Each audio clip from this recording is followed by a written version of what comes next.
বৈষম্যবিরোধী ছাত্র আন্দোলনের যারা নেতারা রয়েছেন তারা মনে করেছেন এখানের যে চত্বর সেটা সৌন্দর্য রক্ষার্থে এবং মানুষকে এই চত্বরটাকে আরও বেশি দৃশ্যমান করে রাখার জন্য সেখানে ব্যানার পেস্টুনগুলো না থাকাই ভালো।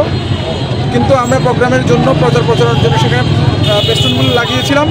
এখন যেহেতু আমাদের আগামীকালের প্রোগ্রাম স্থগিত করা হয়েছে আপাতত, আমরা নিজেরাই নিজেদের পোস্টারগুলো অপসারণ করে নিচ্ছি।